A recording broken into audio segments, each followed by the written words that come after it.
அமெரிக்க அதிபர் Donald Trump ஒரு அறிக்கையை இன்றைக்கு வெளியிட்டிருக்கிறார். அவர் என்ன சொல்றாருன்னா, ஈரான் ரொம்ப லேட் ஆகிராம உடனடியாக சமாதான பேச்சுக்களுக்கு வர வேண்டும் என்று அழைப்பு விடுத்திருக்கிறார். இஸ்ரேலுடனான இந்த பதட்டத்தை தணிப்பதற்கு ஈரான் விரும்ப வேண்டும் என்று கோரியிருக்கக்கூடிய அமெரிக்க அதிபர் டொனால்ட் ட்ரம்ப் என்ன சொல்றாருன்னா, இந்த யுத்தத்தில் இதுவரைக்கும் ஈரான் ஜெயிக்கவே இல்லை, எனவே ரொம்ப தாமதமாகி நீங்க சமாதானத்துக்கு வராம இப்பொழுதே வாங்க அப்படின்னு சொல்லி இருக்கிறார். இதெல்லாம் நீங்க பாத்தீங்கன்னா மனிதர்கள் இப்படியும் வாழுகிற ஒரு பூமியா என்ற அளவுக்கு அந்த நிலைமை இருக்கிறது. இந்த இடத்துல வான்வழி தாக்குதல்களை இன்றைக்கு நடத்தியிருக்கிறார்கள். கிட்டத்தட்ட 39 அப்பாவிகள் காசாவிலே இன்றைக்கு கொல்லப்பட்டிருக்கிறார்கள், ஷஹீதாகி இருக்கிறார்கள். இஸ்ரேலுக்கும் ஈரானுக்குமான இந்த சண்டையில் பாலஸ்தீன அப்பாவிகள் மீதான தாக்குதல்கள் குறைந்திருக்கிறது. இந்த மாதிரி முகாம்கள் நடத்தக்கூடிய தாக்குதல்களால் தான் நிறைய பேர் கொல்லப்படுகிறாங்க. உணவு தேடி போகிறவர்கள் மீது வான்வழி தாக்குதல் நடத்தப்படுகிறது தான் கொல்லப்படுறாங்க. அது இல்லாமல் நேரடி போருக்கான ராணுவம் தரைப்படை மீது அளிக்கப்படுவது என்பது இஸ்ரேலுடைய படுதோல்வியையும் ஈரானிடத்தில் வாங்கி கட்டுகிற தன்மையும் மிக தெளிவாக நமக்கு காட்டுகிறார். அதே நேரத்தில் அணு ஆயுத பரவல் தடை ஒப்பந்தத்திலிருந்து தாங்கள் விலகப் போவதாக இன்றைக்கு உடனடியாக முடிவெடுக்க வேண்டும் என்று பாராளுமன்றத்தில் கோரிக்கை விடுக்கப்பட்டிருக்கிறது. இவங்க இந்த இடத்துல கூடுகிறார்கள் என்பது அமெரிக்காவுக்கு தெரியும், எதுக்காக கூடுகிறார்கள் என்பதும் அமெரிக்காவுக்கு தெரியும். இதுக்காக கூடுங்க என்கிற ஒரு ஆலோசனை அமெரிக்காவும் சொல்லி இருந்தது.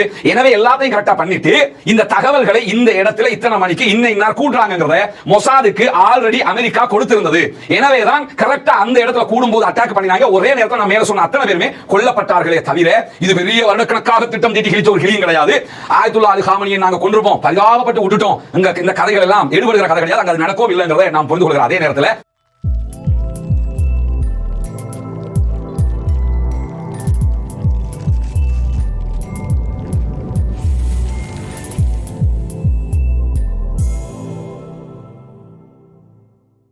அஸ்ஸலாமு அலைக்கும் வரஹ்மத்துல்லாஹி வபரகாத்துஹு. அன்பிற்கினிய சகோதர சகோதரிகளே, நம் அனைவர் மீதும் ஏக இறைவனுடைய அமைதியும் கருணையும் உண்டாகட்டுமாக என்கிற உயரிய பிரார்த்தனைகளோடு பாலஸ்தீனத்தினுடைய காசா பகுதிகள் மீதான இஸ்ரேலிய ஆக்கிரமிப்பு ராணுவத்தினுடைய தாக்குதல்கள் ஆரம்பிக்கப்பட்டு 619வது நாளாக இன்றைய நாள் மாறி இருக்கக்கூடிய நேரத்தில் பாலஸ்தீனத்தில் ஆரம்பிக்கப்பட்ட சண்டை தற்போது இஸ்ரேல் ஈரான் வாராக மாறி இருக்கக்கூடிய காட்சிகளை நம்ம கண் முன்னாடி பார்த்து வரோம். தொடர்ந்து அது தொடர்பான வீடியோக்கள் அப்டேட்களாக நம்ம உங்களுக்கு தந்து வருவது உங்களுக்கு எல்லாம் தெரியும். எனவே நம்முடைய வீடியோக்கள் ஒவ்வொரு நாளும் நம்முடைய 2 சேனல்களையும் 2 தடவை அல்லது 3 தடவைகளுக்கு மேல தனித்தனி வீடியோக்களாக வெளியிடப்படுகிறது. அந்த வீடியோக்களை நீங்கள் பார்த்துக் கொள்வதற்கு தவறாமல் நம்முடைய 2 சேனலையும் சப்ஸ்கிரைப் செய்து வைத்துக் கொள்ளுங்கள். நம்முடைய வளமையான சேனல் ரஸ்மினா மயசி நியூஸ் என்கிற பெயர்ல இருக்கும். இந்த ஐகானோட இருக்கக்கூடிய ஃப்ரீ பாலஸ்டைன் என்று அடித்திருக்கக்கூடிய இந்த சேனல், இதை நீங்க சப்ஸ்கிரைப் பண்ணலன்னு சொன்னா உடனடியாக சப்ஸ்கிரைப் செய்து வைத்துக் கொள்ளுங்கள். அதே நேரத்தில் நம்முடைய மற்ற சேனல் ரஸ்மின் டாக்ஸ் என்கிற இன்னொரு சேனல் இருக்குது. அந்த சேனலையும் சப்ஸ்கிரைப் செய்யாத சகோதரர்கள் சப்ஸ்கிரைப் செய்து கொள்ளுங்கள். அதனுடைய ப்ரொஃபைல் இந்த மெத்தட்ல இருக்கக்கூடியதை நீங்க கவனிக்க முடியும். இன்றைக்கும் இந்த சேனலையும் 2 வீடியோக்கள் வெளியிடப்பட்டிருக்கிறது. அதே நேரம் நம்முடைய வளமையான சேனலையும் 2 முக்கியமான வீடியோக்கள் இன்றைக்கு வெளியிடப்பட்டிருக்கிறது. இந்த வீடியோவோடு 3வது வீடியோ மொத்தம் இன்றைக்கு மாத்திரம் நம்ம 5 வீடியோக்களை வெளியிட்டிருக்கக்கூடியதை நீங்க பார்க்க முடியும். எனவே தொடர்ந்து வீடியோக்களை பெற்றுக் கொள்வதற்காக இந்த 2 சேனல்களையும் சப்ஸ்கிரைப் செய்து கொள்கிறார். அதே நேரம் காசா மீதான தாக்குதல்கள், அதே போன்று இஸ்ரேலுக்கு எதிராக ஈரான் நடத்தக்கூடிய தாக்குதல்கள் தொடர்பான அங்கு நடக்கக்கூடிய வீடியோக்கள், காட்சிகள், அங்க இருக்கக்கூடிய ஊடகங்கள் வழியாக வெளியிடப்படக்கூடிய செய்திகளை உடனுக்குடனாக நம்முடைய டெலிகிராம் சேனலை நம்ம அப்டேட் பண்ணிட்டு இருக்கோம். ரஸ்மினா மயசி அபிஷியல் என்கிற டெலிகிராம் சேனலை இணையாதவர்கள் அதை இணைந்து கொள்ளுங்கள். ரஸ்மினா மயசி என்கிற பெயரில் இருக்கக்கூடிய வாட்ஸ்அப் சேனலையும் இணையாதவர்கள் இணைந்து கொள்ளுங்கள். நம்முடைய வாட்ஸ்அப் மற்றும் டெலிகிராம் சேனல்களை இந்த வீடியோக்களுடைய டிஸ்கிரிப்ஷன்லயே நீங்க கீழே பார்க்க முடியும். அதிலேயே நீங்கள் இணைந்து கொள்ள முடியும். அல்லது இந்த இடத்துல இருக்குது பாருங்க, வாட்ஸ்அப் சேனல் இருக்குது லிங்க், அதுக்கு அடுத்ததாக டெலிகிராம் சேனலுடைய லிங்க் இருக்குது. ரெண்டுலயுமே நீங்கள் இணைந்து கொள்ள முடியும். அதே நேரம் Facebook, Instagram, TikTok, X ஆகிய தளங்களில் ரஸ்மினா மயசி என்கிற பெயரில் நம்மை பின்தொடர முடியும். அதை தாண்டி இன்னொரு முக்கியமான அறிவித்தல் என்னன்னு சொன்னா, நம்முடைய வீடியோக்களை எத்தனையோ சேனல்கள் எடுத்து பகிர்கிறார்கள். அவர்கள் அத்தனை பேருக்கும் ஓபன் சோர்ஸாக அதற்குரிய அனுமதியை கொடுத்திருக்கிறோம். எனவே அந்த வீடியோக்களை பயன்படுத்தக்கூடிய சகோதரர்கள் முறைப்படி அதை பயன்படுத்துகிற போது எந்த பிரச்சனையும் கிடையாது. நிறைய சகோதரர்கள் எடுத்து பயன்படுத்துறாங்க, இருக்கிற மாதிரி அவங்க பப்ளிஷ் பண்றாங்க, அதனால எந்த சிக்கலும் இல்லை. ஆனா சில பேர் என்ன பண்றாங்கன்னு சொன்னா, அந்த வீடியோக்களுடைய தலைப்புகளை அவர்களுக்கு நினைத்த மாதிரி இருப்பதை கூட்டி குறைத்து மெருகூட்டி அந்த மாதிரி போடும்போது அது நம்மளே வந்து அந்த மாதிரி சொல்ற மாதிரி சில பேர் நினைச்சிடறாங்க. அதே நேரத்தில் வீடியோக்களுக்குள்ள சில எடிட்டிங்களை பண்றாங்க. இந்த மாதிரியான வேலைகள் பார்க்கிற போது நம்ம எதை கொண்டு போய் சேர்க்க நினைக்கிறோமோ அது அங்கே மாசுபடுத்தப்படுகிறது. எனவே இருப்பதை போன்று நீங்கள் எத்தனை சேனலை தொடர்ந்து எத்தனை பேர் நீங்க போட்டாலும் அது நமக்கு எந்த ஆப்ஜெக்ஷன் கிடையாது, தாராளமாக பயன்படுத்திக் கொள்ள முடியும். ஆனால் அதற்கு மாற்றமாக செயல்படக்கூடிய சகோதரர்கள் உள்ள ஏதாவது எடிட்டிங்களை பண்ணி நீங்க மாற்றம் செய்கிற வேலையை செஞ்சீங்கன்னு சொன்னா கண்டிப்பாக அந்த சேனல்களுக்கு மாத்திரம் நம்ம ரெஸ்ட்ரிக்ஷன் கொடுப்போம்ங்கிறதுல எந்த மாற்றமும் கிடையாது. ஏன்னா நம்முடைய நோக்கமே உண்மை செய்தி இருக்கிற மாதிரி போய் சேரணுங்கிறதா நமக்கெல்லாம் தெரியும். காசா மீதான தாக்குதல்களை இஸ்ரேல் ஆக்கிரமிப்பு ராணுவம் தொடர்ந்து நடத்தி வருகிறது. நீங்க பார்க்கலாம், காசாவுடைய கான் யூனிஸ் பகுதிகளில் நடத்தப்படக்கூடிய வான்வழி தாக்குதலுடைய காட்சிகளை தான் பார்க்கறீங்க. இந்த இடத்துல காசாவுடைய அப்பாவிகளுடைய கூடாரங்கள் இருக்கிறது. இதெல்லாம் நீங்க பாத்தீங்கன்னா மனிதர்கள் இப்படியும் வாழுகிற ஒரு பூமியா என்ற அளவுக்கு அந்த நிலைமை இருக்கிறது. இந்த இடத்துல வான்வழி தாக்குதல்கள் இன்றைக்கு நடத்தியிருக்கிறார்கள். கிட்டத்தட்ட 39 அப்பாவிகள் காசாவிலே இன்றைக்கு கொல்லப்பட்டிருக்கிறார்கள், ஷஹீதாகி இருக்கிறார்கள். 48 பேர் இன்றைக்கு படுகாயம் அடைந்திருக்கிறார்கள் என்ற செய்திகளை பாலஸ்தீனத்துடைய சுகாதார அமைச்சகம் இன்றைக்கு வெளியிட்டிருக்கக்கூடிய நிலையில காசாவில் உணவு இல்லை, தண்ணீர் இல்லை, மருந்துகள் இல்லை, தற்போது இன்டர்நெட்டும் அவர்கள் தடை செய்யக்கூடிய ஒரு நிலையை உண்டாக்கி இருக்கிறார்கள். அந்த அப்பாவி மக்கள் ஒரு சிறிய நிலப்பரப்புக்குள்ளாக தனிமைப்படுத்தப்பட்டிருக்கிறார்கள். தனிமைப்படுத்தப்பட்ட இரவு நேரத்தில் அவர்களுக்கு மின்சார வசதிகள் கிடையாது. உலகத்திலேயே இப்படி யாரும் பாதிக்கப்படவில்லை என்ற அளவுக்கு அந்த மக்கள் மீது மாத்திரம் இஸ்ரேல் ஆக்கிரமிப்பு ராணுவம் அநியாயத்துக்கு மேல் அநியாயம் செய்து கொண்டிருக்கிறது. அதனுடைய பதிலடியை, அதனுடைய பிரதிபலனை லொகேஷனை தான் தற்போது ஈரான் வழியாக அவர்கள் அடைந்து கொண்டிருக்கிறார்கள் என்பதையும் நாம் மறுப்பதற்கு இல்லை. நேற்றைய தினம் ஒருத்தங்க பேசும்போது ஒரு செய்தியை சொன்னாங்க, சில வீடியோஸ் அனுப்பியிருந்தாங்க. கடந்த 2 வாரங்களுக்கு முன்பதாக நான் ஜோர்டான் போயிருந்தேன். ஜோர்டான்ல நாங்க போகும்போது ஜோர்டான்ல இருந்து பார்க்கும்போது காசா தெரியுது தூரத்துல, ஆனா இரவு நேரத்தில் எல்லா பகுதிகளும் வெளிச்சமாக இருக்கிறது, காசா மாத்திரம் இருட்டாக இருக்கிறது என்று சில வீடியோக்கள் அவங்க எடுத்த வீடியோக்கள் அனுப்பிச்சிருந்தாங்க. அவங்க அனுப்பும் போதே என்னால தாங்க முடியல, ரொம்ப மனவலியாக இருக்கிறது என்றுதான் அனுப்பியிருந்தாங்க. அதே மாதிரி அந்த வீடியோக்களை பார்க்கும்போது ரொம்ப மனவர்த்தமாக, எப்படி ஒரு சமூகம் இந்த நவீன உலகத்துல நம்ம எல்லாம் நவீனத்துவத்தின் உச்சத்தை நோக்கி எல்லோருமே நகர்ந்து கொண்டிருக்கிறோம், ஆனால் அந்த சமூகம் சாப்பிட வழி இல்லாமல், மருந்துகள் இல்லாமல், குழந்தைகளுக்கான ஊட்டச்சத்துக்கள் இல்லாமல் ஒரு கொடூரமான ராணுவத்தினால் மீண்டும் மீண்டும் அளிக்கப்பட்டுக் கொண்டிருப்பதை நினைக்கும் போது உள்ளம் தாழவில்லை, நம்மால் ஏற்றுக்கொள்ள முடியல. வல்ல ரஹ்மானிடத்தில் மாத்திரம் தான் அழுது புலம்பி கண்ணீர் வடிக்க வேண்டியிருக்கிறது. ஒவ்வொரு தொழுகைகளிலும் சுஜூதுடைய நேரத்திலும் அத்தஹியாத்துடைய நேரத்திலும் நாம் அல்லாஹ்விடத்தில் பிரார்த்திக்க முடியும். நபிகள் ஸல்லல்லாஹு அலைஹி வஸல்லம் அவர்களுக்கு பூரண அனுமதி நமக்கு தந்திருக்கிறார்கள். எனவே அத்தஹியாத்துடைய நிலையிலே அல்லாஹ்விடத்திலே பாலஸ்தீன அப்பாவிகளுக்காக பிரார்த்தனை செய்யுங்கள். சுஜூதுல அல்லாஹ்வுக்கு ரொம்ப நெருக்கமான இடமாக இருக்கிறது. எனவே பாலஸ்தீன அப்பாவிகளுக்காக அந்த நேரத்தில் பிரார்த்தனை செய்யுங்கள் என்ற உயரிய கோரிக்கைகளோடு இன்றைய நாள்ல ஒரு முக்கியமான செய்தி வெளியாக இருக்கிறது. இஸ்ரேலுடைய 98வது படைப்பிரிவு காசாவை விட்டு வெளியேற்றப்பட்டிருக்கிறது. காரணம் என்னன்னா, இப்ப இதை விட பெரிய சண்டை போயிட்டு இருக்குது. இஸ்ரேலிய படைகள் ஈரானை எதிர்கொள்ள வேண்டிய நிர்பந்தம் உண்டாகி இருக்கிறது. சின்னொரு விஷயம் நினைச்சாங்க, ஏன்னா ஈரான் உலகத்துக்கு எப்படி இருந்ததுன்னா, இவங்களுக்கு நாகரிகம் இல்ல, இவங்களுக்கு உலகத்துக்கு சம்பந்தம் இல்ல, இவங்க மேல பொருளாதார தடை விதிக்கப்பட்டிருக்குது, எனவே அவங்க கிட்ட ஒண்ணுமே இருக்காது, நம்ம போனா தட்டி தூக்கிட்டு வந்துகிட்டே இருக்கலாம், பழைய ஏதாவது கத்தி பொருள் மாதிரி ஏதாவது ஆயுதங்கள் வச்சுக்கிட்டு இருப்பாங்க, இந்த மாதிரி நினைச்சுக்கிட்டு தான் அட்டாக் பண்ணாங்க.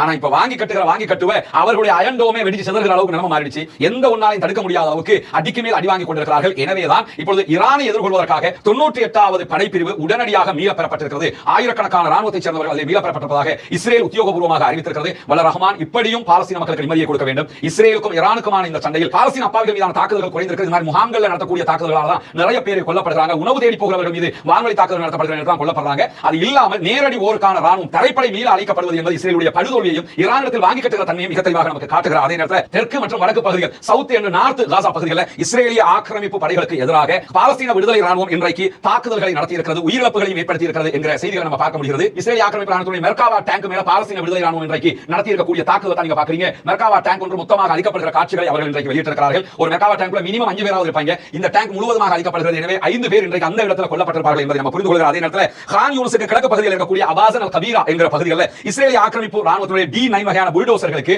ஏற்கனவே பொருத்தி வைக்கப்பட்ட குண்டுகளை வெடிக்க செய்ததில் புல்டோசர் இன்றைக்கு மொத்தமாக அளிக்கப்பட்டிருக்கிறது என்பதையும், அதே போன்று மேலும் ஒரு இடத்துல இன்னொரு மெர்காவா டேங்கையும் நாங்கள் அளித்திருக்கிறோம் கான் யூனிஸுடைய பகுதிகளில் என்று சொல்லி பாலஸ்தீன விடுதலை ராணுவம் இன்றைக்கு செய்திகளை வெளியிட்டிருக்கிறது. எனவே பாலஸ்தீன விடுதலை ராணுவமும் அவர்களுடைய பங்குக்கு இந்த யுத்தத்துக்கு மத்தியில் இஸ்ரேலிய ஆக்கிரமிப்பு ராணுவத்தை துவம்சம் செய்கிற வேலைகளில் ஈடுபட்டு வருகிறார்கள். அல்லாஹ் தஆலா அவர்களுக்கு வெற்றி கொடுக்க வேண்டும், பாலஸ்தீனத்துக்கு சுதந்திரத்தை கொடுக்க வேண்டும், சுதந்திரத்தை நோக்கி அவருடைய பயணம் வெற்றி பெற வேண்டும் என்கிற கோரிக்கைகளை அல்லாஹ்விடத்தில் நாம் முன்வைக்க கடமைப்பட்டிருக்கிறார். அதே நேரம் நமக்கெல்லாம் தெரியும், பாலஸ்தீனத்திற்கு ஆதரவாக கிரேட்டா தன்பர்க் அவர்களுடைய தலைமையில ரீமா அவர்களும் இணைந்து கொண்டு ஒரு 12 பேர் கொண்ட குழு கப்பல்ல பயணித்து காசாவுக்கு நுழைவதற்காக முயற்சித்தார்கள். அந்த அத்தனை பேரும் கைது செய்யப்பட்ட ஃப்ளோட்டிலா கூட்டணியினுடைய கப்பல் எல்லாம் வந்திருந்தாங்க. கைது செய்யப்பட்டது கிரேட்டா தன்பர்க் அடுத்த நாளே அவருடைய நாட்டுக்கு ஸ்வீடனுக்கு விமானம் மூலமாக அனுப்பி வைக்கப்பட்டாங்க. அவரோடு சேர்த்து இன்னும் 4 பேர் அனுப்பி வைக்கப்பட்டிருந்தார்கள். அதற்கு பிறகு சில பேர் விமானம் மூலமாக அனுப்பி வைக்கப்பட்ட நேரத்தில் பாராளுமன்ற உறுப்பினராக யூரோ பாராளுமன்ற உறுப்பினராக இருக்கக்கூடிய ரீமா ஹசன் அவங்க, நான் போக முடியாது, கையெழுத்திட முடியாது, என்னை காசாவுக்கு அனுப்புங்கள் என்று அனுமதித்துக் கொண்ட நிலையில் அவங்களுக்கு எதிராக இஸ்ரேலிய நீதிமன்றத்தில் வழக்கு தொடுக்கப்பட்டு வழக்கினூடாக நீதிமன்றம் அவரை பலவந்தமாக வெளியேற்றுமாறு பணித்திருக்கிறது. எனவே அவர் இன்றைக்கு வெளியேற்றம் செய்யப்பட்டிருக்கிறார். அவரோடு சேர்த்து 3 பேர் வெளியேற்றப்பட்டிருக்கிறார்கள் என்கிற செய்திகள் இன்றைக்கு வெளியாக இருக்கிற அதே நேரத்தில் நமக்கு தெரியும், கிரேட்டா தன்பர்க்கை போலவே நாங்களும் காசாவுக்கு நுழைகிறோம் என்று 7000 பேரை கொண்ட ஒரு மக்கள் பேரணி துனிசியாவில் இருந்து கிளம்பினாங்க. கிளம்பி அவங்க லிபியா வழியாக ஈஜிப்டுக்குள்ள நுழைவதற்காக வந்தார்கள்.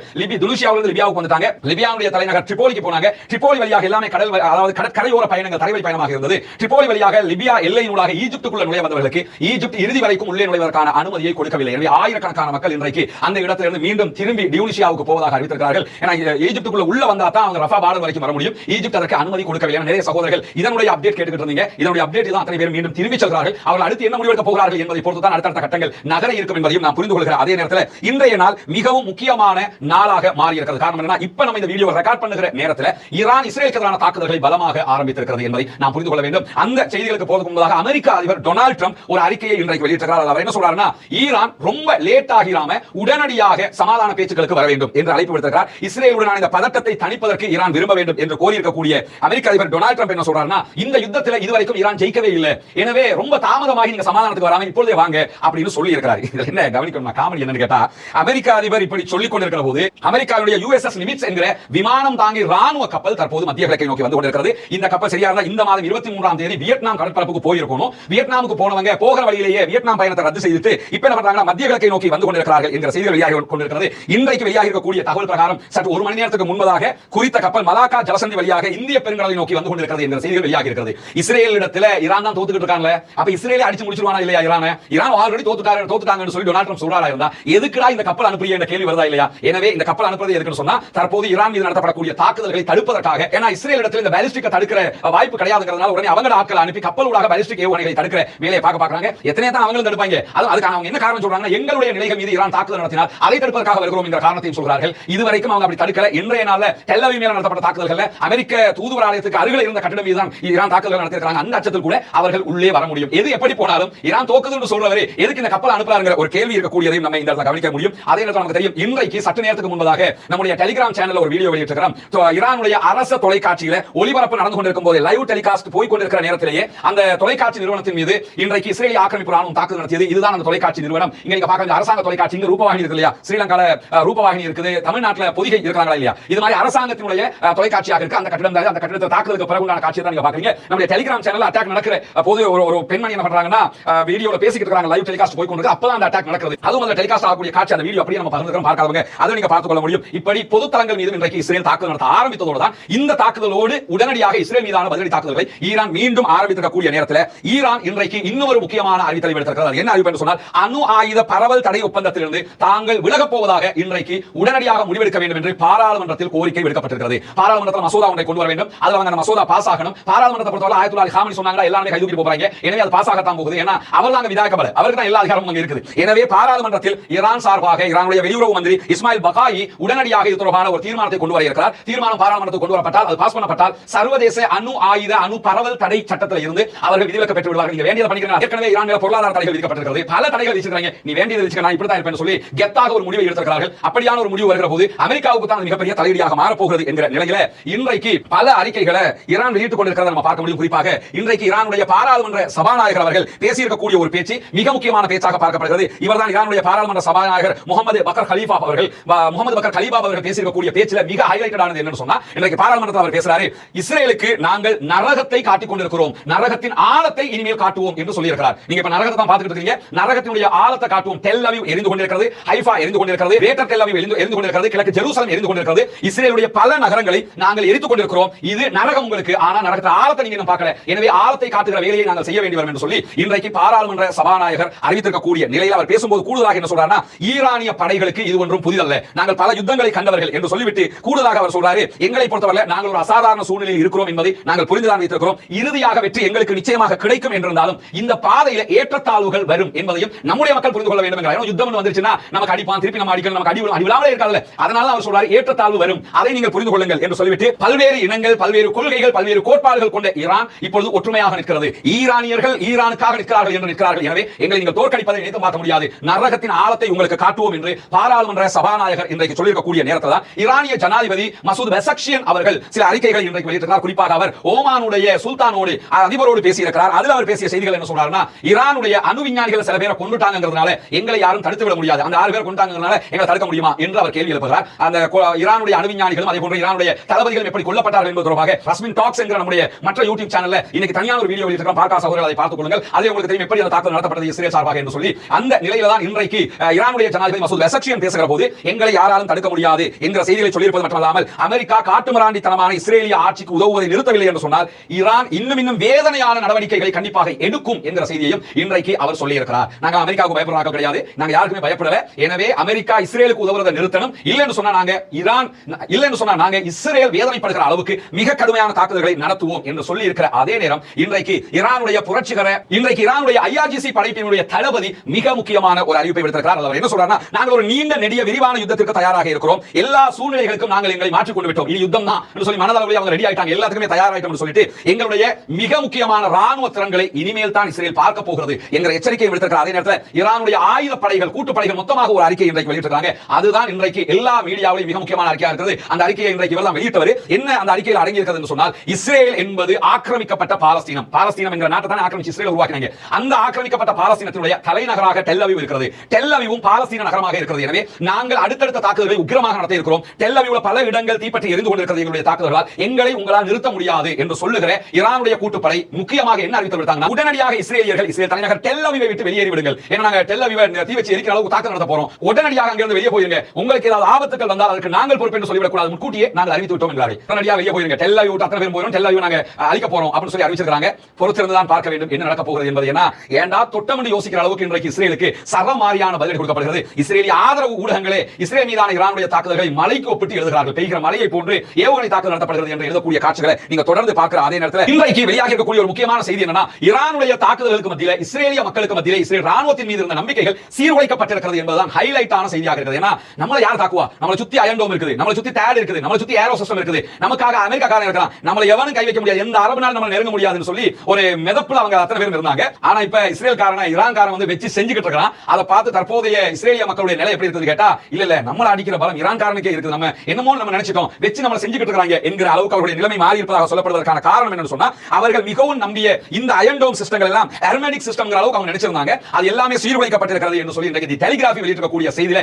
அழகாக ஒரு கட்டுரையாக அவர்கள் அதை தொகுத்திருக்கக்கூடிய நேரத்தில் தான் இன்றைக்கு ஈரான்ல இருந்து பாலிஸ்டிக் ஏவுகணைகள் தொடர்ந்து ஏவப்படுகிறது. குறிப்பாக இன்றைக்கு அவர்கள் டெல் அவீவ் மீது நடத்தியிருக்கக்கூடிய ஒரு தாக்குதல்கள் அந்த பாலிஸ்டிக் ஏவுகணை பங்கரை இலக்கு வைத்து தாக்குதல் நடத்தப்படுகிறது. ரெண்டு பங்கருக்கு நடுவில் இருக்கக்கூடிய மிகப்பெரிய சிவரை நோக்கி தான் அந்த தாக்குதல் நடத்தப்பட்டிருக்கிறது. அந்த சிவர் சுக்குநூறாக உடைக்கப்பட்டதில் இருந்து இன்றைக்கு இஸ்ரேலுக்குள்ள கருத்து பரிமாற்றம் என்ன நடக்குதுன்னு சொன்னா, ஒரு பங்கருக்குள்ள பாதுகாப்பு நம்ம போய் ஒழிக்கிறோம், அந்த பங்கரையே அவர்களுடைய ஏவுகணைகளால் அடிக்க முடியும் ஆயிடுச்சுன்னா நம்ம எங்கெல்லாம் பாதுகாப்பு தேடி ஓடுறதுங்கிற நிலை உருவாகி இருக்குது. இப்ப அத்தனை பேரும் காசாவை நினைக்க வேண்டும். காசா அப்பாவிகள் இப்படித்தான் ஓடினார்கள். பங்கர் பஸ்டர் பாம்பு கொண்டு போய் போட்டாங்க, பூமிக்குள்ள பாம்பு போட்டு அழிச்சாங்க, 32 மருத்துவமனைகளை அழிச்சாங்க, பள்ளிவாசல்களை அழிச்சாங்க, ஸ்கூல் எல்லாத்தையுமே அழிச்சாங்க. பச்சை புல்லன்னு பார்க்காம 20,000க்கு மேற்பட்ட குழந்தைகள் அங்கே கொல்லப்பட்டிருக்கிறது, 6,000க்கு மேற்பட்ட கர்ப்பிணிகள் கொல்லப்பட்டிருக்கிறார்கள், 25,000க்கு மேற்பட்ட பெண்கள் கொல்லப்பட்டிருக்கிறார்கள், முதியவர்கள் கொல்லப்பட்டிருக்கிறார்கள். இவங்க எல்லாம் கொல்லப்படுகிற நேரத்தில் கை கட்டி கை தட்டி ஆரவாரம் செய்து சூப்பர் எங்க ராணுவம் எப்படி தெரியுமா என்று சொன்னவர்களுக்கு இப்ப மரண பயத்தை காட்டிக்கணும். ஆயத்துல்லா காமி அழகாக சொன்னார், என்னன்னா மரணத்தை விட கொடியதாக இருக்கும் எங்களுடைய தாக்குதல்கள் என்றால் ஒவ்வொரு கணமும் பயந்து பயந்து நடுங்கிக் கொண்டிருக்கிறது இஸ்ரேலுடைய சமூகம் என்பதை நம்ம பார்க்க முடிகிற அதே நேரம் அன்புக்கினிய சகோதர சகோதரிகளை நம் அனைவர் மீதும் ஏக இறைவனுடைய அமைதியும் கருணையும் உண்டாகட்டுமாக என்ற உயரிய பிரார்த்தனைகளோடு நமக்கெல்லாம் தெரியும் ஈரானுக்கும் இஸ்ரேலுக்கும் இடையிலான உச்சகட்ட தாக்குதல் பரிமாற்றங்கள் நடைபெற்று வருகிறது. இன்றைக்கு காலையிலிருந்து 2 தடவைகளுக்கு மேலாக 2 அலைகளுக்கு மேலாக ஈரான் இஸ்ரேல் மீது தாக்குதல் நடத்தியிருக்கிறது. அதே நேரம் இஸ்ரேலும் ஈரான் மீது தாக்குதல்களை நடத்தி கொண்டிருக்கிறது. ஆனால் இந்த இடத்துல நம்ம புரிய வேண்டிய மிக முக்கியமான விவகாரமே என்னன்னு சொன்னா, ஈரான் மீது இஸ்ரேல் நடத்துகிற தாக்குதல்கள் விமானப்படை தாக்குதல்களாக இருக்கிறது. F-35 போன்ற விமானங்களை வைத்து தான் அவர்கள் பெரும்பாலான தாக்குதல்களை நடத்துகிறார்கள். அவ்வப்போது ட்ரோன் தாக்குதல்களை நடத்துகிறார்கள். இதே நேரத்தில் ஈரான் நடத்தக்கூடிய இஸ்ரேல் மீதான தாக்குதல்களை பொறுத்தவரையில் முதல் தடவை ட்ரோன் தாக்குதலை நடத்துகிறார்கள், இரண்டாவது அலையாக உடனடியாக பாலிஸ்டிக் மிசைல் தாக்குதல்களை நடத்துகிறார்கள். அதே அவங்க முதலாவது நடத்தக்கூடிய அந்த ட்ரோன் அட்டாக்கை பொறுத்தவரையில் அந்த ட்ரோன்கள் எந்த இடத்திலும் எந்த விதமான பாதிப்பையும் உண்டாக்குகிற ட்ரோன்கள் அல்ல, அவை ஏமாற்றும் ட்ரோன்கள் என்று அழைக்கப்படுகின்றன. அந்த ட்ரோன்களை ஏன் அனுப்புறாங்கன்னு சொன்னா, இஸ்ரேலுக்குள்ள இருக்கக்கூடிய அயன் டோம் அல்லது அவர்கள் வைத்துக் கொண்டிருக்கக்கூடிய வான் பாதுகாப்பு கருவிகள் இருக்குதா இல்லையா, இந்த கருவிகளை ஏமாற்றுகிற விதமாகத்தான் இந்த ட்ரோன்களை அவர்கள் அனுப்பி கொண்டிருக்கிறார்கள் என்பதுதான் ஹைலைட்டான விவகாரமாக மாறி இருக்கிறது. முதல்ல அதை அனுப்பிச்சு விடுறாங்க, அனுப்பிச்சு விடும்போது அங்க இருக்கக்கூடிய ஏவுகணைகள் அதை தாக்குவதற்கு திரளுகிற நேரத்தில், அதை தாக்குவதற்கு முனைகிற நேரத்தில் அடுத்த கட்டமாக அவங்க ஏவுகணைகள் ஃபில் பண்றதுக்கு முன்னாடியே தங்களுடைய பாலிஸ்டிக் மிசைல்களை அவர்கள் அனுப்பி விடுகிறார்கள். இப்படி தொடர்ந்து இஸ்ரேல் மீது தாக்குதல்களை நடத்தி கொண்டிருக்கிறது ஈரான். இந்த நிலையில இன்றைக்கு வெளியாக இருக்கக்கூடிய ஒரு முக்கியமான செய்தி என்னன்னு சொன்னா, இஸ்ரேலுக்குள் விமான நிலையங்கள் அத்தனையும் இழுத்து மூடப்பட்டிருக்கிறது. இஸ்ரேலுக்குள் எந்த விமானங்களும் வர முடியாத நிலை இருக்கிற காரணத்தால் சுமார் 2 லட்சம் இஸ்ரேலியர்கள் வெளிநாடுகளில் நாட்டுக்குள் வர முடியாமல் தத்தளித்துக் கொண்டிருக்கிறார்கள் என்ற செய்திகள் வெளியாக இருக்கிற அதே நேரத்தில் கடந்த 3 நாட்களாக ஈரான் இஸ்ரேல் மீது நடத்தி வரக்கூடிய இந்த தாக்குதல்களில் இதுவரைக்கும் ஏற்பட்டிருக்கக்கூடிய சேதம் இஸ்ரேலுக்கு 1 பில்லியன் அளவுக்கு இருக்கிறது என்ற செய்திகளை இன்றைக்கு இஸ்ரேலுடைய வரி ஆணையமும் வெளியிட்டிருக்கக்கூடிய தகவல்களில் இருந்து நம்ம தெரிந்து கொள்ள முடியும். அந்த அளவுக்கு உச்சகட்ட அடிய ஈரான் இஸ்ரேலுக்குள் நடத்தி கொண்டிருக்கிறார்கள். அதே நேரத்தில் இஸ்ரேலும் ஈரானுக்குள் நடத்தக்கூடிய தாக்குதல்கள் சாதாரணமான தாக்குதல்கள் கிடையாது, அவர்களும் பயங்கரமான தாக்குதல்களை தான் நடத்தி கொண்டிருக்கிறார்கள். இந்த இடத்துல என்ன கவனிக்கணும்னா, எங்க மேல நீங்க எவ்வளவு தாக்குதல் நடத்துறீங்களோ அதே அளவுக்கு பதிலடி தாக்குதல் உங்களுக்கு நடத்தாம நாங்க முடிக்க மாட்டோம் என்கிறதுல ஈரான் மிக தெளிவாக இருக்கக்கூடிய செய்திகளை நம்ம கடந்த வீடியோவிலே உங்களுக்கு மத்தியில் பகிர்ந்திருக்கக்கூடிய நேரத்தில் நிறைய இன்றைக்கு காலையில இருந்து ஒரு இமேஜ் செய்தியாகவோ அல்லது வீடியோ செய்தியாகவோ ஒரு செய்தியை திரும்ப திரும்ப நீங்க பார்த்திருப்பீங்க. என்னன்னா, ஆயத்துல்லா அலி காமனி என்கிற ஈரானுடைய ஷியா மத தலைவராக இருக்கக்கூடிய ஆன்மீக குருவாக இருக்கக்கூடியவரையும் கொல்வதற்கு இஸ்ரேல் திட்டமிட்டதாகவும் அந்த வேலையை மட்டும் செஞ்சிடாதீங்க என்று சொல்லி டொனால்ட் ட்ரம்ப் தடுத்ததாகவும் ஒரு செய்தியை எல்லா இன்டர்நேஷனல் மீடியாக்களும் பகிர்ந்திருக்கிறத நீங்க பார்க்க முடியும். உண்மையிலேயே இப்படி ஒரு சம்பவம் நடைபெற்றதா என்று பார்த்தா பெஞ்சமின் நெதன்யாகு தரப்புல இருந்து இது உண்மைதான் என்கிற எந்த செய்திகளையும் அவங்க இதுவரைக்கும் சொல்லல. இதே நேரத்தில் அமெரிக்காவும் நாங்க தடுத்தோம் என்கிற எந்த செய்திகளையும் சொல்லல. ஆனால் என்ன நடந்தது என்பதை நம்ம புரிஞ்சுக்கிட்டோம்னாலே இது உண்மையா பொய்யா என்பதை தெரிந்து கொள்ள முடியும். காரணம் என்னன்னா, இந்த போர்ல ஈரானுடைய முதன்மையாக ஈரான் அடி வாங்குகிற நேரத்தில் ஈரானுடைய 4 முக்கியமான படை தளபதிகள் கொல்லப்படுகிறார்கள். முப்படைகளின் தளபதி பல்கேரி அவர்கள் கொல்லப்படுகிறார்கள். அதே போன்று மஹதி அவங்க கொல்லப்படுறாங்க. ஐஆர்ஜிசியுடைய தளபதி கொல்லப்படுகிறார். இப்படி 4 அப்பாஸ் அவர்கள் கொல்லப்படுகிறார்கள். ஐஆர்ஜிசியுடைய உளவு பிரிவினுடைய தளபதியும் கொல்லப்படுகிறார். முக்கியமான 5 தளபதிகள் இந்த போருடைய ஆரம்ப நாளிலேயே கொல்லப்பட்டாங்க. அது எப்படி மொசாதால் இந்த 5 பேரையும் ஒரே நேரத்தில் கொல்ல முடிந்தது? அவ்வளவு அவங்க சொல்ற மாதிரி பெரிய ஒரு ராணுவ பலம் தானே, உளவுத்துறைனா மொசாத் அடிக்க முடியாது என்கிற விதமாக சொல்றாங்களா இல்லையா? அங்க நடந்த விவகாரமே அது கிடையாது. மொசாத் கண்ட அளவுக்கு பலமும் கிடையாது, அவங்க அங்க கிளிக்கவும் இல்லை. எப்படி அந்த தாக்குதல் நடத்தப்பட்டது என்று சொன்னால், அந்த தாக்குதல் நடக்கும்போது இந்த 5 பேருமே ஒரே இடத்தில் இருந்தார்கள். ஒரே இடத்தில் இருந்து அவங்க மீட்டிங் போட்டுக் கொண்டிருக்கும் போது அந்த தாக்குதல் நடத்தப்பட்டது. அந்த மீட்டிங்ல ஆயத்துல்லா அலி காமனி இருந்திருந்தால் அவரும் கொல்லப்பட்டிருப்பார். மசூத் பெசக்ஷியன் இருந்திருந்தால் அவரும் கொல்லப்பட்டிருப்பார். யாரெல்லாம் இருந்திருப்பாங்களோ அத்தனை பேரும் கொல்லப்பட்டிருப்பாங்க. ஆயத்துல்லா அலி காமனி இந்த மாதிரியான மீட்டிற்கு வரது கிடையாது. அவருடைய உயர்மட்ட ஆலோசகரை தான் அவர் அனுப்பி வைப்பார். அலி ஷம்கானி அதில் கலந்து கொண்டிருந்தார். இந்த 5 பேரோடு சேர்த்து 6வதாக கொல்லப்பட்டவர் அலி ஷம்கானி அவர்கள். அலி ஷம்கானி எதுக்காக அந்த இடத்துக்கு வந்தாருன்னா, ஈரானுடைய அரசியல் யாப்பை நீங்க புரிஞ்சுக்கணும். முதன்மை இடத்துல யார் இருப்பாருன்னு கேட்டா ஆயத்துல்லா அலி காமனி தான் இருப்பார். அதுக்கு பிறகுதான் ஜனாதிபதி, சுப்ரீம் கோர்ட் எல்லாமே. ஆயத்துல்லா அலி காமனியினுடைய தலைமை நிலைய செயலாளராக செயல்படுறவரே யாருன்னு சொன்னா அலி ஷம்கானி அவர்கள். அலி ஷம்கானி அவர்கள் இருக்கிறாரு, பல்கேரி இருக்கிறாரு, மஹதி இருக்கிறாரு, அப்பாஸ் இருக்கிறாரு, ஐஆர்ஜிசியுடைய தளபதி இருக்கிறாரு, ஐஆர்ஜிசியுடைய உளவு பிரிவினுடைய தளபதி அந்த இடத்துல இருக்கிறாரு. இதை தாண்டி 6 அணு விஞ்ஞானிகள் அந்த இடத்துல இருக்கிறார்கள். இவர்கள் அத்தனை பேருமே ஒன் ஷாட்ல ஒரே இடத்துல கொல்லப்பட்டவர்கள் தான். அது எப்படி சாத்தியமானது என்று சொன்னால், இந்த தாக்குதல் வெள்ளிக்கிழமை காலையில் நடத்தப்படுகிறது. ஞாயிற்றுக்கிழமை அமெரிக்காவுக்கும் ஈரானுக்கும் இடையிலான நியூக்ளியர் டாக்ஸ் நடைபெற இருந்தது ஓமான்ல. இந்த பேச்சுவார்த்தை மிக மிக முக்கியமான பேச்சுவார்த்தை. அந்த பேச்சுவார்த்தையில இறுதி முடிவுகள் எட்டப்பட வேண்டி இருந்த நிலையில அந்த முடிவுகளை நீங்கள் திட்டவட்டமாக எடுத்துக்கொண்டு பேச்சுவார்த்தைக்கு வர வேண்டும் என்கிற ஒரு அறிவிப்பை அமெரிக்காவும் எடுத்திருந்தாங்க. எனவே தாங்கள் என்ன நிலை எடுப்பது என்பதை மிக தெளிவாக முடிவெடுப்பதற்காகத்தான் இந்த தளபதிகள் 6 அணு விஞ்ஞானிகள், அதே போன்று அலி ஷம்கானி, ஆயத்துல்லா அலி காமனிக்கு பதிலாக அவர் தான் கலந்து கொண்டிருந்தார். இவர்கள் அத்தனை பேருமே அந்த இடத்தில் இருந்தார்கள். இவங்க இந்த இடத்துல கூடுகிறார்கள் என்பது அமெரிக்காவுக்கு தெரியும். எதுக்காக கூடுகிறார்கள் என்பதும் அமெரிக்காவுக்கு தெரியும். இதுக்காக கூடுங்க என்கிற ஒரு ஆலோசனை அமெரிக்காவும் சொல்லி இருந்தது. எனவே எல்லாத்தையும் கரெக்டா பண்ணிட்டு இந்த தகவல்களை இந்த இடத்துல இத்தனை மணிக்கு இன்னும் கூடுறாங்கிறத மொசாதுக்கு ஆல்ரெடி அமெரிக்கா கொடுத்திருந்தது. எனவேதான் கரெக்டா அந்த இடத்துல கூடும்போது அட்டாக் பண்ணினாங்க. ஒரே நேரத்தில் நான் மேல சொன்ன அத்தனை பேருமே கொல்லப்பட்டார்களே தவிர இது பெரிய வருடக்கணக்காக திட்டம் தீட்டி கிழிச்ச ஒரு கிளியும் கிடையாது. அது அந்த இடத்துல ஆயத்துல்லா அலி காமனியை நாங்க கொல்லத்தான் நினைச்சோம். அவரு நான் வேணாம்னு டொனால்ட் ட்ரம்ப் சொன்னார்னா அந்த இடத்துல வரவே மாட்டாரு. அவர் அந்த இடத்துக்கு வர வேண்டிய தேவையும் கிடையாது. வந்து இருந்தாருன்னா கண்டிப்பாக கொல்லப்பட்டிருப்பார். இந்த இவ்வளவு பேர் கொல்லப்படும்போது அவர் கொல்லப்பட மாட்டாரா? அவர் கொல்லப்படுறதுக்கு வாய்ப்பு இருக்குது. ஏற்கனவே நான் சொல்லும்போது சின்னத்துக்கு அலி ஷம்கானி கொல்லப்பட்டதாக சொல்லி ஏற்கனவே நான் சொல்லி வந்தேன். அலி ஷம்கானி தீவிர சிகிச்சை பிரிவில் இருக்கிறார். அவர் கொல்லப்படலை என்பதை புரிஞ்சுக்கிறேன். நான் மேல பேசும்போது அலி ஷம்கானி ஆயத்துல்லா அலி காமனியுடைய ஆலோசகர், உச்சகட்ட ஆலோசகர் கொல்லப்பட்டதாக சொல்லியிருந்தேன். அவர் கொல்லப்படல, அவர் படுகாயம் அடைந்திருக்கிறார். இந்த சம்பவம் தான் அங்கு நடைபெற்றதே தவிர ஆயத்துல்லா அலி காமனியை நாங்க கொன்றுப்போம், பரிதாபப்பட்டு விட்டுட்டோம், இந்த கதைகள் எல்லாம் எடுபடுகிற கதை கிடையாது. அங்க அது நடக்கும் இல்லைங்கிறதை நாம் புரிந்து கொள்கிறோம். அதே நேரத்தில் இவங்க தான் இந்த தளபதிகளை கொண்டுட்டாங்கிறதுனால இப்ப ஈரான் பதிலடி அடிக்காம விட்டானா இந்த தளபதிகள் எல்லாம் இல்ல, நம்ம எல்லாம் என்ன பண்ண போறோமோ, காசிம் சுலைமானியே இல்லாம போயிட்டாரு. அதுக்கு பிறகு வச்சு வெளுத்துக்கிட்டு இருக்காங்க. காசிம் சுலைமானி தான் நவீன ஈரானுடைய மூளையாக செயல்பட்டவர். இன்றைக்கு இருக்கிற ஐஆர்ஜிசியை உருவாக்கினது அவரு. காசிம் சுலைமானியுடைய பெயர்ல தான் இப்ப வாங்கி கட்டிக்கிட்டு இருக்காங்க. ஹாஜி சுலைமான் சொல்லி ஒரு ஏவுகணையை தாக்குதலுக்கு பயன்படுத்திக்கிட்டு இருக்குது. நேற்று காலையில நடத்தப்பட்ட தாக்குதல்கள் எல்லாம் ஹாஜி சுலைமான் என்கிற ஏவுகணையால் நடத்தப்பட்டது. அந்த ஏவுகணை என்ன ஏதுங்கிறத நம்முடைய இன்றைய இரவு வெளியிடப்படக்கூடிய வீடியோ நீங்க தெளிவாக பார்க்க முடியும். அவருடைய பெயர்ல தான் உருவாக்கவே பட்டது. அவரே இல்லாம போனதுக்கு பிறகு ஈரான் இல்லாம போயிடுச்சா?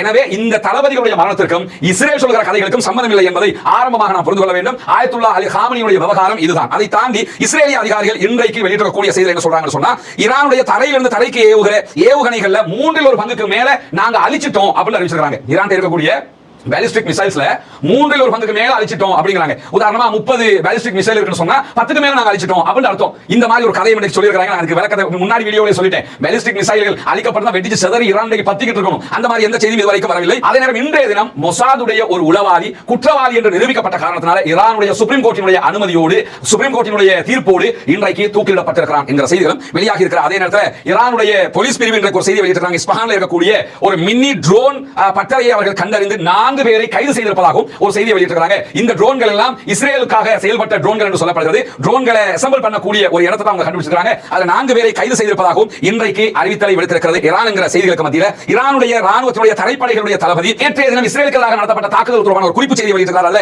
10க்கும் மேற்பட்ட அராஸ் 1, அராஸ் 2 ஆகிய புதிய வகையான ட்ரோன்களையும் நாங்கள் பயன்படுத்தி இருக்கிறோம் என்கிற செய்திகளை வெளியிட்டிருக்கிறார். ஹைஃபா போர்ட் மேல நடத்தப்பட்ட தாக்குதல்கள் இதெல்லாம் பயன்படுத்தப்பட்டதாக சொல்லப்படுகிறது. அதே நேரம் இன்றைக்கு அமெரிக்காவுடைய MQ-9 வகையான ஒரு ட்ரோனை ஈரான் சுட்டு வீழ்த்தி இருக்கிறது. MQ-9 அமெரிக்க ராணுவத்தினுடைய ட்ரோன் இது. ஏற்கனவே நமக்கு தெரியும் யமனிகள் தான் சுட்டு வீழ்த்திட்டு இருந்தாங்க. 13 ட்ரோனுக்கு மேல சுட்டு வீழ்த்தாங்க. பல மில்லியன் பெறுமதியான ட்ரோன் இது. இந்த ட்ரோனை இன்னைக்கு சுட்டு வீழ்த்திருக்காங்க. இதுவும் ரேடாருக்கு சிக்காதமாகிய ரேடாருக்கு சிக்காததையே சுட்டு வீழ்த்துகிற தன்மையை அதுக்குரிய தொழில்நுட்பத்தை கண்டறிந்திருக்கிறது ஈரான் என்பதற்கு இதுவும் ஒரு சாட்சியாக இருக்கிறது. அந்த MQ-9 உடைய காட்சிகள் நீங்க பார்க்கலாம். அந்த ட்ரோனுடைய காட்சிகள் தான் இது. அதே அவர்கள் சுட்டு வீழ்த்திருக்கக்கூடிய நேரத்தில் ஒரு செய்தி தொடர்ந்து பரப்பப்பட்டு வருகிறது. என்னன்னா, இந்த பாகிஸ்தான் ராணுவம் ஈரானுக்குள்ள போயிடுச்சு, பாகிஸ்தான் ஒத்துழைக்குது, பாகிஸ்தான் ஏவுகணைகளை சில போட்டோஸ் எல்லாம் பரப்புறாங்க, பாகிஸ்தான் ஏவுகணைகள் எல்லாம் ஈரானுக்கு போயிடுச்சு, அது அணு ஆயுதங்கள் இருக்கக்கூடும் என்றெல்லாம் பரப்பி கொண்டிருக்கக்கூடிய காட்சிகள் நீங்க பாப்பீங்க. அதே மாதிரி சீனா நிறைய ஏவுகணைகள் எல்லாம் ஈரானுக்கு அனுப்பிச்சிடுச்சு அப்படிலாம் சில காட்சிகளை போட்டோஸ் எல்லாம் பகிர்ந்துட்டு இருக்காங்க. முதல்ல ஒன்று புரிஞ்சுக்கணும், சென்சிட்டிவான நேரம்.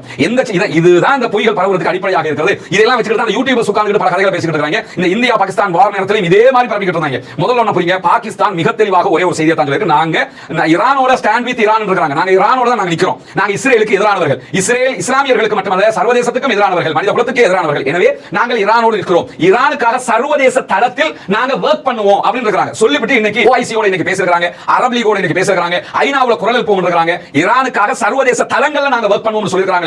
இத சில பேர் என்னன்னா சர்வதேச அளவில் நாங்க தாக்குதல் நடத்துவோம் எல்லாம் புரிஞ்சுக்கிட்டாங்க. மிக தெளிவாக இன்றைக்கு பாகிஸ்தான் இந்த அறிவிப்பை தான் விடுத்திருக்கிறார். அல் ஜஸீரா முபாஷருக்கு பேசிய பாகிஸ்தானுடைய பாதுகாப்பு அமைச்சர் கவாஜா ஆசிஃப் இன்றைக்கு இந்த தகவல்களை துல்லியமாக தெரிவித்திருக்கிறார். எனவே பாகிஸ்தான் ஏவுகணையை கொடுக்கவும் இல்ல, பாகிஸ்தான் நியூக்ளியரை கொடுக்கவும் இல்ல, சைனா கொண்டு போய் எதையும் கொடுக்கல, இதுவரைக்கும் அது ஒண்ணுமே இல்ல. ஈரான் தான் முழுவதுமாக தாக்குதல்களை நடத்தி கொண்டிருக்கிறது என்ற செய்திகளுக்கு மத்தியில் ஈரானுக்கும் பாகிஸ்தானுக்கும் இடையிலான எல்லை கடவைகள் 5 மாகாணங்கள்ல பாகிஸ்தானும் ஈரானும் தங்களுடைய எல்லைகளை பகிர்ந்து கொள்கிறார்கள். இந்த 5 எல்லை கடவைகளை மூடுவதாக பாகிஸ்தான் அறிவித்திருக்கிறது. ஈரானுக்குள்ள இருக்கிற பாகிஸ்தானியர்கள் பாகிஸ்தானுக்குள்ள வரலாம், ஆனா பாகிஸ்தானில் இருக்கிற யாரும் ஈரானுக்குள்ள போகக்கூடாது. இது ஈரானும் பாகிஸ்தானும் பேசி ஒரு உடன்பாட்டுக்கு வந்திருக்காங்க. குறிப்பாக பலுசிஸ்தான் பகுதிகளில் இருந்து யாரும் ஊடுருவி விடக் கூடாது என்பதற்காகவும் இந்த காரியங்களை அவங்க பண்ணியிருக்காங்க வெளிப்படையாக வெளிவந்திருக்கக்கூடிய செய்திகளாக இருக்கிறது. எனவே உண்மை செய்திகளை மாத்திரம் புரிந்து கொள்ளுங்கள், பொய்யான செய்திகளை நாம் புரிந்து கொள்ளக்கூடாது, ஏற்றுக்கொள்ளக்கூடாது.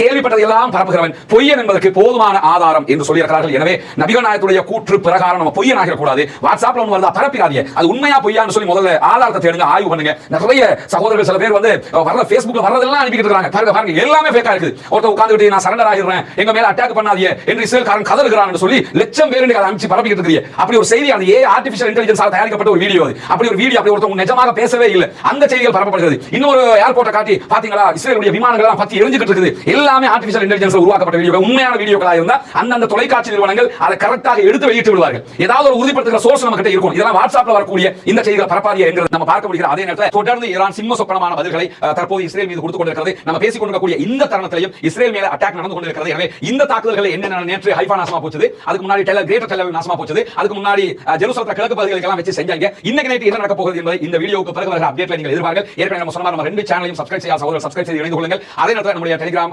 வாட்ஸ்அப் சேனல்களையும் இணையாதவர்கள் இணைந்து கொள்ளுங்கள். பாலஸ்தீன் வெற்றி பெற வேண்டும், பாலஸ்தீன் அப்பாவிகளுக்காக பிரார்த்தனை செய்கிற அதே நேரத்தில் இஸ்ரேல் ஆக்கிரமிப்பு ராணுவத்திற்கு தொடர்ந்து அல்லாஹ்விடத்திலே குனூத்துன் நாஸிலாவை ஒவ்வொரு தொழுகைகளிலும் ஓத மறந்து விடாதீர்கள் சகோதரர். நபிகள் நாயகம் ஸல்லல்லாஹு அலைஹி வஸல்லம் காட்டிய ஒரு அற்புதமான வழிமுறை அது. குனூத்துன் நாஸிலா என்றால் என்ன, அதை எப்படி ஓத வேண்டும், எப்பொழுது ஓத வேண்டும், அதனுடைய சட்டதிட்டங்கள் என்ன என்பதெல்லாம் ஒரு தனித்த வீடியோவாக நம்ம வெளியிட்டிருக்கிறோம். அந்த வீடியோவை பார்த்து நீங்கள் உங்களுடைய வாதத்தை அமைத்துக் கொள்ள முடியும். குர்ஆன் சுன்னா அடிப்படையில் அந்த வீடியோ நம்ம அமைச்சிருக்கிறோம். எனவே அந்த வீடியோ பார்க்க சகோதரர்கள் முன்னால் தெரிகிற நம்முடைய தொலைபேசி மற்றும் வாட்ஸ்அப் இலக்கத்திற்கு குனூத் என்று மாத்திரம் ஒரு மெசேஜ் அனுப்பி வைங்க. அனுப்பி வச்சீங்கன்னு சொன்னா அந்த வீடியோ நம்ம உங்களுக்கு அனுப்பிச்சிருவோம். அந்த வீடியோவை பார்த்து ஒவ்வொரு தொழுகைகளிலும் நீங்கள் குனூத்துன் நாஸிலாவை ஓதிக்கொள்ள முடியும் என்ற செய்தியோடு தீவிரவாதம் முடிய வேண்டும், பயங்கரவாதம் இல்லாதொழிக்கப்பட வேண்டும், தீவிரவாதம் ஒழிக்கப்பட்டு பயங்கரவாதம் இல்லாதொழிக்கப்பட்டு அமைதியான பூவுலக திரும்ப வேண்டும், அனைத்து மக்களும் நிம்மதியாக வாழ வேண்டும். ஒருவரை ஒருவர் கொன்று குவித்துக் கொண்டு இந்த பயங்கரவாத செயல்பாடுகளால் எந்த அளவும் இந்த உலகத்திற்கு ஏற்படுவதில்லை. மக்கள் தான் அப்பாவிகள் தான் கொல்லப்படுகிறார்கள். எந்த நாட்டில் யார் கொல்லப்பட்டாலும் குற்றம் குற்றமே என்கிற நிலையில அமைதி திரும்புவதற்கு அல்லாஹ்விடத்தில் பிரார்த்தனை செய்யுங்கள். ஜனநாயக ரீதியாக அனைத்து விவகாரங்களையும் அணுகுங்கள். ஜனநாயக ரீதியாக சிந்தித்து ஜனநாயக ரீதியாகவே நம்முடைய போராட்ட வழிமுறைகளையும் நாம் அமைத்துக் கொள்ள வேண்டும் என்கிற குரல் எழுப்புதலோடு பாலஸ்தீன மக்களுக்காக மறவாதி எப்பொழுதும் ஜனநாயக ரீதியாக குரல் எழுப்புங்கள் என்கிற கோரிக்கை விடுத்தவனாக முடித்துக் கொள்கிறேன். வாஹர் தஅவானா அல்ஹம்துலில்லாஹி ரப்பில் ஆலமீன். இவங்க தான் அப்துல் ஷுக்கூர் ஏரியா பள்ளியினுடைய தலைவராக பொறுப்பாளராக இருக்கிறாங்க மஹல்லாக்கு. இவங்க வழியாகத்தான் நம்ம இந்த மக்கள் அடையாளம் கண்ட ஆரம்பத்தில் இவங்க தான் இப்படி ஒரு பிரச்சனை இருக்குது மக்களுக்கு முடிஞ்சதை பண்ணுங்கன்னு சொல்லி சொன்னாங்க. அல்ஹம்துலில்லாஹ் அவங்களோட எண்ணம் அல்லாஹ் அவங்களுக்கு பரிபூர்ணமான கூலியை கொடுக்கணும். எந்த விதமான சுயநலன் மற்றும் தனக்குரிய தேவைகள் இருந்தாலும் எதையுமே கவனத்தில் கொள்ளாம இந்த மக்களுக்காக பண்ணுங்கன்னு சொல்லி இந்த ஏற்பாடு பண்ணி தந்தாங்க. அல்ஹம்துலில்லாஹ் இன்னைக்கு வேலை ஆல்மோஸ்ட் கம்ப்ளீட்டட் ஆயிடுச்சு. இன்னொரு சின்ன 2 வேலை மட்டும் இருக்குது. இந்த மாசம் கடைசியில நாங்க வீட்டை ஒப்படைச்சிருவோம். அந்த உரிய 5 குடும்பங்களுக்கு கொடுத்துருவோம். இன்னும் 9 வீடுகள் நம்ம கட்ட இருக்குது இன்ஷா அல்லாஹ். அப்படி இருக்கிற போதுதான் கொண்டு வந்த தலைவரை வீடுகளை இதுவரைக்கும் முடிச்ச பகுதியில காட்டி இருக்கிறோம். தலைவர் பார்த்திருக்கிறாரு, எப்படி இருந்துச்சு? கிடைச்சது அப்படியே கொண்டு கூட்டியிருக்க அவ்வளவுதான். அல்ஹம்துலில்லாஹ் மாஷா அல்லாஹ் ரொம்ப திருப்தியாக எல்லா வேலைகளும் நடந்திருக்குது.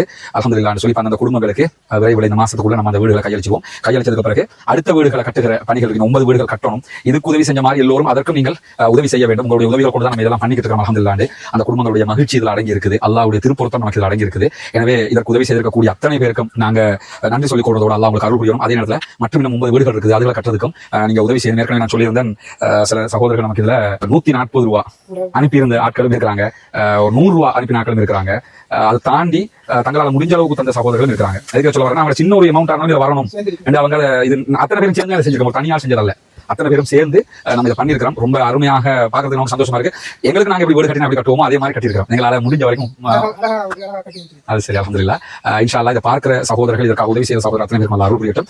மற்ற வீடுகளுடைய பணிகளை இது கொடுத்ததோடு நம்ம ஆரம்பிக்க வேண்டியிருக்கு. ஏன்னா அந்த மக்களும் அடுத்த எதிர்பார்ப்போடு இருக்கிறாங்க. எனவே அதற்காக உங்களுடைய உதவிகளை வாரி வழங்குமாறு கேட்டுக்கொள்கிறேன். முன்னால் இருக்கிற நம்முடைய அக்கௌண்ட் நம்பருக்கு நீங்க நேரடியாகவே உங்களால் முடிந்த உதவிகளை தான தர்மங்களை வைப்பு செய்ய முடியும். அதே நேரத்தில் சில நாடுகள் வைப்பு செய்ய முடியாது என்று சொல்லக்கூடிய சகோதரர்கள் முன்னால் இருக்கிற வாட்ஸ்அப் மற்றும் தொலைபேசி இலக்கத்திற்கு என்ன நீங்கள் தொடர்பு கொள்ள முடியும். தொடர்பு கொள்கிற பட்சத்தில் அதுக்குரிய வழிகாட்டுதல்களையும் நம்ம தரதுக்கு தயாராக இருக்கிறோம். அத்தனை பேரும் இந்த மக்களுக்காகவும் எங்களுக்காகவும் துஆ செய்கிற அதே நேரம் சகோதரர் அப்துல் ஷுக்கூர் அவங்க தான் இதற்கு முன்னணியான இதனுடைய விதையை போட்டது இவங்க தான். எனக்கு அல்லாஹ் தஆலா அவருக்கும் அருள் புரிய வேண்டும் சொல்லி அல்லாஹ்விடத்தில் பிரார்த்தனை செய்யுங்க. எங்களுக்காக நீங்களும் பிரார்த்தனை செய்யுங்க தலைவரே. இன்ஷா அல்லாஹ் அல்லாஹ் பரக்கத் செய்யட்டும். இன்ஷா அல்லாஹ் உங்களுக்கு சந்தோஷம் தானே?